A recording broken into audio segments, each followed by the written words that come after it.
বিভিন্ন সময় আমরা বিভিন্ন ধারা মানে সেকশনস দেখেছি, বিভিন্ন আর্টিকেলস দেখেছি, যেগুলো কিনা ভারতীয়দের কিছু নির্ধারিত ক্ষমতা বা কিছু নির্ধারিত সুবিধা, এই সকল অধিকার, এই সকল জিনিসপত্র দিচ্ছে।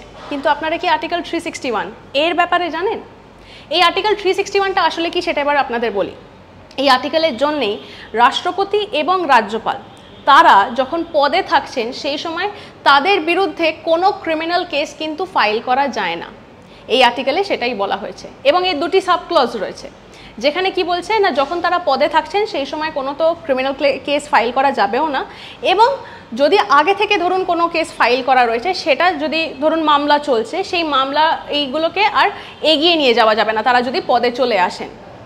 আর সেকেন্ড সাব ক্লজ যেটা, সেটা বলছে যে যেই সময় তারা পদে থাকছেন ক্রিমিনাল কেস যেমন ফাইল করা যাচ্ছে না, ঠিক একইভাবে সেই সময় কিন্তু কোর্টের থেকেও কোনো পারমিশন তারা পাচ্ছেন না। এই ক্ষমতাটাই রাষ্ট্রপতি এবং রাজ্যপাল পান। এইরকম নানা আপডেটসের জন্য চোখ রাখুন আজ তাক বাংলার ইউটিউব চ্যানেলে। সাবস্ক্রাইব করতে ভুলবেন না। আমরা কিন্তু রয়েছি হোয়াটসঅ্যাপেও, তাই ফলো করতে ভুলবেন না। সঙ্গে রাখুন আজ তাক বাংলাকে।